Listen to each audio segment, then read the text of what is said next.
malam teman-teman sekalian. Malam Pak. Nah, kita akhirnya di training kali ini kita mau belajar mengenai bagaimana kita bisa mempersiapkan lamaran dan juga untuk kesiapan teman-teman sekalian interview di pekerjaan. Nah, pada kesempatan kali ini saya akan menyampaikan satu materi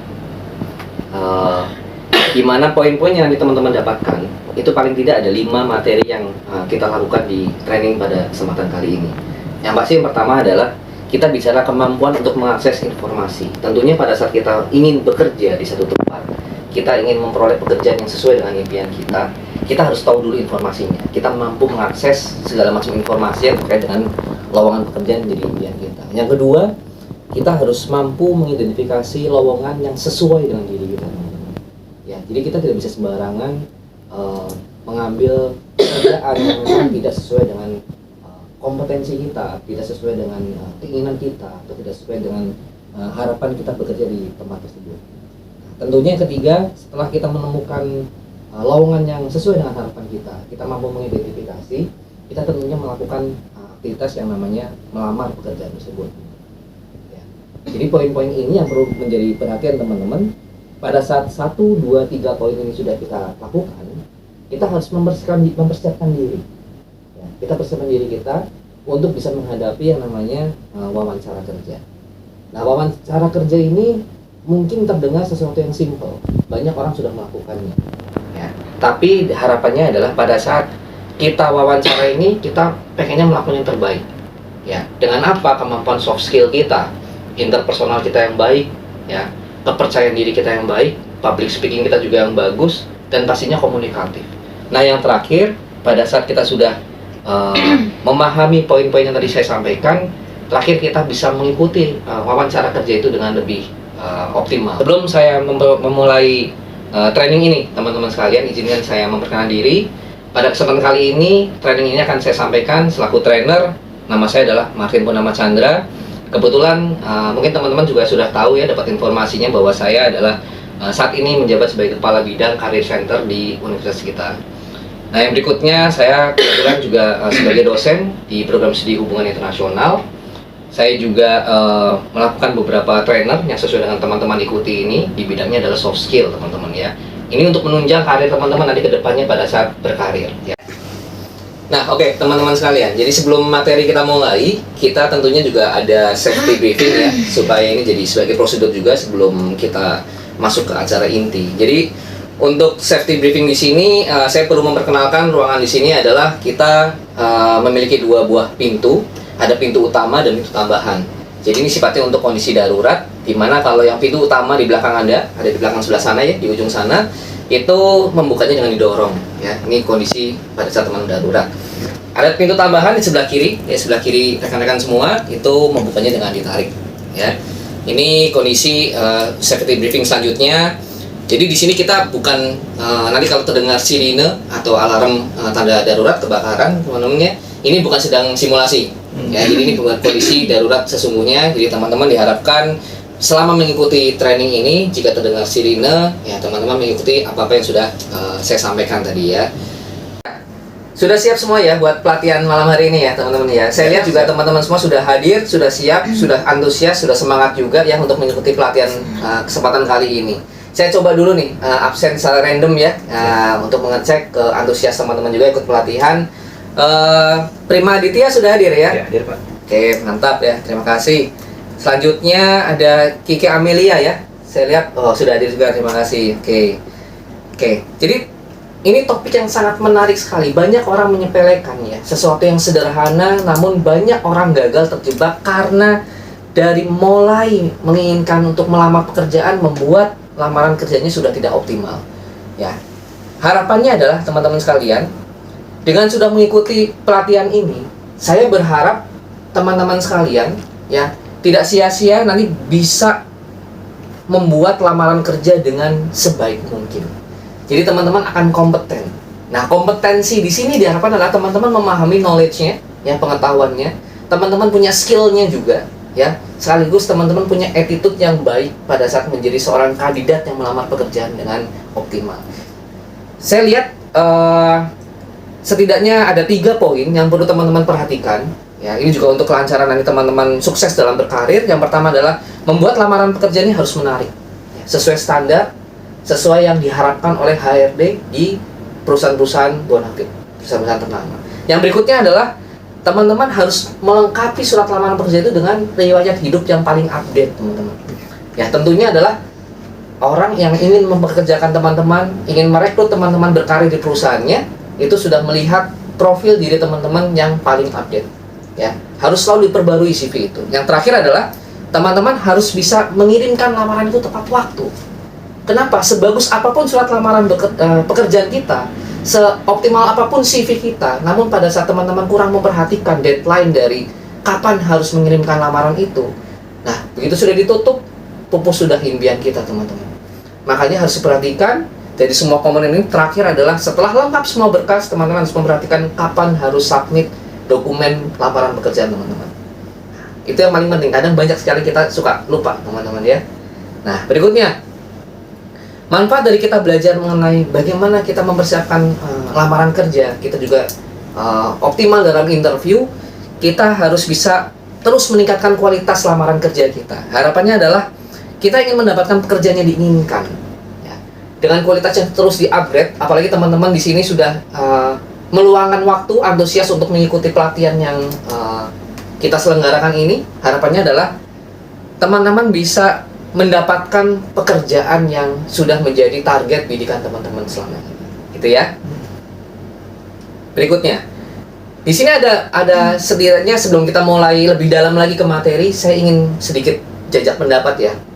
Ini gambaran-gambaran umum yang sering terjadi di para kandidat yang ingin melamar kerja. Paling tidak ada dua informasi ini. Ya, saya coba di sini random juga, ya. Kita coba gali dulu, kita ice breaking dulu, bahwa seringnya adalah kita suka bingung dari sekian banyak kandidat yang melamar. Anggap aja di satu posisi yang bonafit, ya, posisi yang teman-teman incar, tentunya tidak hanya teman-teman saja yang melamar di pekerjaan itu. Tapi ada mungkin 20 orang yang lain, ada 30 orang lain, mungkin juga ada 50 orang lain atau lebih. Nah, bagaimana teman-teman ini bisa menonjolkan diri potensi teman-teman hanya melalui sebuah lamaran kerja, surat lamaran kerja, dan juga CV. Nah, ini kan kadang kita suka bingung, ya. Hanya dari sebuah berkas, HRD yang kita kirimi surat lamaran kita bisa langsung melihat, diri kita nih lebih optimal nih dibandingkan kandidat yang lain. Nah, itu sering menjadi pertanyaan, ya, yang permasalahan yang sering terjadi dimanapun saya mengisi materi tentang lamaran kerja ini sering terjadi. Nah, berikutnya adalah banyak dari kita yang masih belum rajin untuk mengupdate CV. Ya, kita merasa sudah optimal nih CV kita, tapi lupa diupdate-nya mungkin tahun lalu pada saat kita melamar di pekerjaan di posisi yang sebelumnya. Nah, teman-teman, setiap ada posisi baru, ada paklaring baru, ada mungkin sertifikasi baru, ya, seperti ikut pelatihan hari ini kan sudah dapat sertifikasi nanti, ya. Ada sertifikat untuk ikut pelatihan, itu jangan lupa disertakan di CV teman-teman, supaya ada nilai atau value yang lebih dibandingkan kandidat yang lain. Itu, ya, teman-teman, ya. Jadi mohon diperhatikan. Nah, hari ini kita juga beberapa peralatan teman-teman juga sudah siap juga, ya. Kita ada laptop pakai LCD proyektor, tentunya kita juga ada kamera untuk dokumentasi dari kegiatan ini. Ada di sana, ya, kameranya itu untuk bisa melihat nanti progres teman-teman. Kita juga ada simulasi, ada prakteknya. Nah, tentunya di depan teman-teman juga nanti ada mikrofon. Pada saat ingin bertanya, teman-teman bisa gunakan mikrofon supaya suaranya terdengar oleh peserta yang lain, ya. Perlengkapannya tadi pada saat masuk ruang seminar pelatihan juga sudah disiapkan, ada bahan pembelajarannya, ya. Terus contoh dari CV surat lamaran teman-teman sudah pegang juga, ya, di seminar kitnya. Itu bisa menjadi referensi pada saat teman-teman nanti setelah pelatihan ini bisa melihat apakah surat lamaran kita, apakah CV kita sudah sesuai prosedur yang diharapkan HRD pada umumnya atau belum. Nah, nanti teman-teman bisa revisi itu, ya, mengikuti yang sudah jadi contoh yang baik. Yang berikutnya adalah teman-teman sudah disediakan juga untuk spidol. Nanti tentunya peserta yang antusias, peserta yang aktif, panitia penyelenggara acara ini sudah punya door prize yang sangat menarik, ya. Door prize yang sangat istimewa sekali buat teman-teman, yaitu iPhone 14, ya, buat teman-teman sekalian, ya. Makanya antusias mengikuti pelatihan. Sudah siap semua, ya, tentunya, buat mengikuti pelatihan, ya. Makin antusias kan? Sudah dengar door prize-nya, kan? Nah, kita harus siap untuk apa? Pada saat kita setelah memahami pelatihan ini, ya, kita siap-siap untuk bisa sukses, ya, untuk mendapatkan apa yang kita impikan, gitu, ya, teman-teman, ya. Nah, ini penting sekali, ya. Jadi teman-teman sudah siap untuk sukses semua. Nah, kita sekarang masuk ke materinya. Tujuan utamanya apa sih? Nah, dengan kita memahami materi ini, tujuan utamanya adalah kita bisa menarik perhatian dari pemberi kerja. Pada saat kita nanti, apalagi kita sudah masuk ke panggilan wawancara, itu semakin menarik lagi. Kenapa? Dari lamaran kerja, surat lamaran kerja yang sudah teman-teman kirimkan ke pemberi kerja, ke perusahaannya teman-teman insar atau teman-teman bidik, itu sudah menarik sehingga teman-teman dipanggil dalam interview.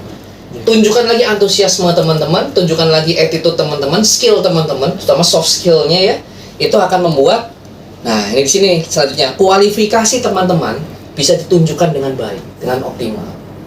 Nah, supaya bagaimana teman-teman bisa menunjukkan kualifikasi yang baik sehingga diminati oleh pemberi kerja. Nah, teman-teman harus bisa memberikan struktur di surat lamaran kerja ini yang sesuai prosedur yang diinginkan oleh perusahaan yang teman-teman akan lamar. Yaitu yang pertama adalah dalam surat lamaran itu pembukaannya memberikan sapaan yang sopan dan to the point, langsung posisi yang ingin teman-teman lamar. Ya. Jadi dengan kandidat yang begitu banyak, tentunya pemberi kerja atau perusahaan yang akan menyeleksi teman-teman tidak bisa membaca detail setiap surat itu, tapi poin-poin pentingnya adalah membuka dengan sapaan, terus selanjutnya adalah informasi yang akan teman-teman lamar. Selanjutnya isinya adalah tunjukkan bahwa teman-teman kompeten, kualifikasinya ada di mana. Ini akan relevansinya dengan apa? Posisi yang teman-teman lamar dan teman-teman ditunjang oleh pengalaman yang sudah pernah dimiliki sebelumnya, terutama bagi yang sudah bekerja. Kalian fresh graduate seperti apa? Bisa dari pelatihan, pengalaman organisasi, mungkin studinya, kuliahnya, dan pasti pernah ikut kegiatannya, itu bisa ditunjukkan juga di surat lamaran kerja. Yang terakhir adalah penutupnya, pastikan teman-teman punya antusiasme, minat yang tinggi sekali untuk bisa mendapatkan proses interview yang baik dari perusahaan. Nah, ini menunjukkan teman-teman ingin diundang untuk interview, untuk menceritakan apa? Kualifikasi tadi sudah disampaikan di surat lamaran tadi, sehingga untuk bisa memperjelas kondisi teman-teman kepada perusahaan yang ingin teman-teman lamar. Dan sampaikan terima kasih, ucapan terima kasih itu membuktikan bahwa teman-teman punya attitude yang baik pada saat melamar. Dan ini harus sinkron, suratnya isinya seperti apa pada saat nanti proses interview pun harus sama, gitu ya. Nah, di kurikulum vitae sebagai pelengkap dari surat lamaran kerja tadi ya, data riwayat hidup kita nih, ya tadi sudah harus diupdate tentunya yang terbaru. Data pribadinya harus jelas, nama, tempat tinggal kita, kontaknya ya, nomor teleponnya, emailnya itu harus jelas. Karena apa? Pada saat pemberi kerja itu tertarik, kadang bingung. Ini nomor teleponnya di mana? Kadang bingung ya. Ada di halaman mana? Nah, teman-teman harus pasang di tempat-tempat yang sudah ditentukan, yang ada di contoh yang sudah di seminar kit yang teman-teman ada di meja masing-masing ya. Jadi kita bisa lihat di mana menempatkan nomor yang bisa terlihat jelas, terpampang jelas oleh pemberi kerja. Supaya pada saat tertarik nih, saya mau Anda saja nih yang bekerja di perusahaan saya, nomor kontaknya sudah ada, emailnya pun sudah ada, ringkasan profilnya pun harus jelas, menunjukkan kualifikasi teman-teman, ya, karir yang akan dituju, pendidikannya, pengalaman kerja, tentunya keterampilan dan referensi. Nah, penting ini. Kadang kita sering istilahnya dengan apa? Orang dalam, ya. Jadi kita bisa bekerja di situ dari mana? Orang dalam. Nah, sebenarnya kalau bahasa ordal ya, betul sekali. Nah, kadang kita bisa lihat bahasa yang ilmiahnya yang resminya adalah referensi. Kadang kita tahu perusahaan yang tempat teman-teman dilamar ini, ya, teman-teman melamar ini tahu dari siapa. Siapa tahu ada rekannya, mungkin tetangganya, mungkin seniornya, ya siapapun ya, ada yang mereferensikan untuk bisa menempati posisi tertentu. Nah, biasanya lebih menjadi pertimbangan perusahaan untuk bisa mempekerjakan teman-teman karena tidak perlu menelusuri jejak teman-teman lebih lama lagi. Karena efisiensi, efektivitas dari perusahaan juga untuk mempekerjakan orang itu juga berbiaya ya. Jadi mereka mengefektifkan sebisa mungkin. Referensi ini penting teman-teman. Jadi perbanyaklah relasi teman-teman, ya, perbanyak silaturahmi tentunya. Nah, link dari teman-teman ini yang kita sering kenal dengan orang dalam ya, padahal sebenarnya itu referensi ya. Jadi kita harus gunakan itu. Nah, teman-teman pengen ya, jadi apa yang dicita-citakan bisa tercapai ya. Nah, ini materi berikutnya tidak kalah pentingnya nih buat teman-teman sekalian. Tipsnya gimana untuk membuat lamaran kerja yang optimal ya, efektif. Pastinya jangan sampai salah. Kebanyakan kita menggunakan bahasa yang kita pakai sehari-hari. Nggak bisa ya teman-teman ya. Jadi pada saat di surat lamaran kerja, termasuk nanti pada saat interview, teman-teman diharapkan menggunakan bahasa yang baik, ya, bahasa yang jelas, bahasa yang komunikatif, bahasa yang benar-benar bisa dipahami oleh yang menginterview atau mewawancara teman-teman nanti. Selanjutnya adalah bicarakan pada saat interview itu benar-benar yang sesuai dengan kebutuhan dari perusahaan. Jangan terpancing teman-teman pada saat mungkin yang menginterview bercanda, teman-teman malah mungkin kebablasan ya, bercandanya malah terus-terusan. Nah, teman-teman juga harus kontrol diri dengan baik. Selanjutnya, tekankan bahwa teman-teman ini hadir ya untuk bisa kontribusi untuk perusahaan tersebut. Ya, sektor yang teman-teman lamar tadi itu benar-benar bisa teman-teman support untuk kondisinya lebih baik. Jadi kalau bisa sebelum ada teman-teman, kondisi perusahaannya teman-teman sudah riset dulu, ya sudah identifikasi dulu. Nanti kalau saya masuk membantu di perusahaan itu, khususnya di departemen tertentu, di sektor tertentu, perusahaan itu punya capaian yang lebih baik dengan hadirnya teman-teman. Itu namanya kontribusi yang baik. Jadi tunjukkan itu untuk bisa menonjolkan diri teman-teman dibandingkan kandidat yang lain, ya. Jadi mengerti ya teman-teman ya. Nah, setelah beres periksa lagi, ya sistematika penulisannya, jangan sampai ada yang typo, ya karena kadang kita baca udah lagi asik-asik nih dari atas, wah menarik nih, dari fotonya juga kelihatannya, wah ini meyakinkan sekali gitu ya. Tapi tiba-tiba banyak typo misalnya, terus huruf ketikannya berbeda-beda ya, spasinya juga tidak teratur, itu membuat kondisinya tidak enak juga untuk kita melihat. Karena apa? Itu terkait dengan disiplin, terkait dengan ketelitian bekerja. Itu sudah dicek itu di situ. Ya, kondisi kepribadian teman-teman sudah kelihatan dari situ.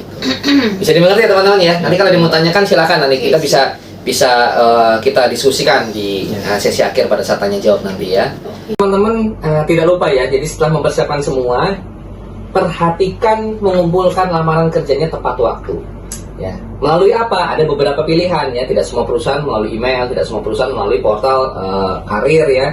Ada juga yang melalui pengiriman secara fisik. Nah, itu perhatikan, terutama ketepatan waktunya ya. Bisa dimengerti ya.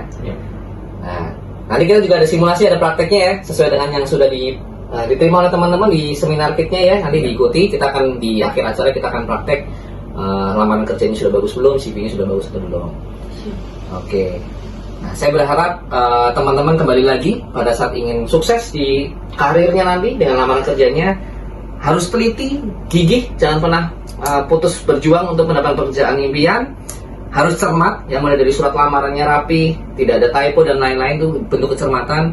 Terus peka dan terampil dalam mencari informasi lowongan yang sesuai dengan keinginan teman-teman. Yang terakhir, ya, selain teman-teman bekerja keras, teman-teman juga harus punya penampilan yang rapi. Nah, di sini saya lihat juga sudah sangat prepare ya mengikuti seminar ini untuk lamaran kerja. Penampilan teman-teman sudah, outfitnya sudah sangat baik sekali, sudah sangat bagus sekali. Ini kalau saya jadi HRD ya saya terima semua teman-teman kerja di perusahaan saya ya. Gimana? Sampai di sini ada yang mau ditanyakan teman-teman? Boleh angkat tangannya, nanti bisa pakai mikrofon yang ada di depan meja teman-teman ya. Silakan, ada yang mau tanyakan dari peserta yang hadir? Silakan. Cara dapat orang dalam gimana? Wah, ini pertanyaannya tidak kalah menarik juga ya. Gimana cara dapetin orang dalam? Oke. Jawabannya mungkin saya pakai dua ya. Ada yang mungkin jobnya adalah kita bisa ketemu dimanapun ya orang dalam itu ya, dengan tidak sengaja. Sesuai dengan impian kita lagi pengen bekerja, mungkin suatu saat kita ketemu dengan orang yang ternyata dia bisa membantu kita mengakses perusahaan itu. Ya, itu jawabannya mungkin bisa dibilang untung-untungan mungkin ya seperti ya. Tapi kalau trik yang secara ilmiah, gimana kita bisa mendapatkan orang dalam? Melalui LinkedIn ya, teman-teman tahu ya. Melalui sosial media juga bisa. Jadi pada saat kita bermain sosial media, Instagram misalnya, TikTok atau misalnya gitu ya, LinkedIn, mungkin kita buka Jobstreet dan lain-lain yang memang bisa mengakses orang-orang profesional di perusahaan. Jangan sungkan, jangan malu, teman-teman bisa bertanya, menjalin komunikasi, menjalin hubungan dengan dia, dengan mereka semua. Syukur-syukur mendapatkan feedback dan kontak personnya. Nah, di situ teman-teman mendapatkan orang dalam. Bilang aja, Pak, di perusahaannya ada posisi yang cocok nggak buat saya? Kompetensi saya di sini, Pak. Ceritakan. Jadi pada saat dia tertarik dengan kondisi yang diinginkan oleh perusahaan, pasti dia bilang apa? Coba dong kirimin CV-nya. Itu orang dalam. Itu lebih mudah untuk mendapatkan pekerjaan karena referensinya adalah orang yang memang sudah bertugas ataupun menjabat atau berwenang di perusahaan yang teman-teman inginkan. Ya tentunya pada saat kita mencari orang dalam tidak acak, tidak ada random ya, tapi teman-teman sudah membidik dulu perusahaan atau instansi mana yang memang diinginkan oleh teman-teman, gitu ya. Jadi mengerti ya? Nggak salah, nggak kalah menarik deh, pertanyaannya bagus sekali ya. Ada lagi? Sudah? Semuanya? Oke ya. Nah, Nah, ini teman-teman jangan lupa kerjakan semua materi soal-soal untuk melengkapi pemahaman teman-teman, supaya teman-teman nanti pada saat uji kompetensinya di akhir pelatihan ini teman-teman bisa lulus semua ya, bisa dianggap kompeten dan siap untuk terjun ke ini ya, praktek di masyarakat langsung, di lapangan langsung, mendapatkan pekerjaan impian yang teman-teman inginkan ya, seperti itu. Oke. Kesimpulannya, nah, apa yang kita dapatkan dari pelatihan kesempatan kali ini? Ada dua hal saja, bahwa kita akan punya kemampuan melamar pekerjaan. Surat lamarannya itu sesuai dengan standar yang diinginkan oleh perusahaan-perusahaan bonafit yang ada di beberapa tempat ya, baik nasional maupun internasional. Jadi standarnya sudah ada yang di seminar kit yang teman-teman dapatkan ya. Nanti bisa melamarnya melalui online atau offline, kembali lagi diperhatikan setiap perusahaan punya keinginan yang berbeda. Berikutnya adalah jangan lupa standar CV-nya diupdate terus juga ya, jangan lupa, jangan malas untuk mengupdate CV. Pokoknya teman-teman harus optimalkan, setiap dapat satu kompetensi lagi, setiap dapat satu pengalaman lagi, diupdate, dimasukkan ke dalam portofolio ataupun resume yang teman-teman miliki. Itu yang akan dikirimkan kepada perusahaan yang akan teman-teman insar untuk melamar ya. Oke?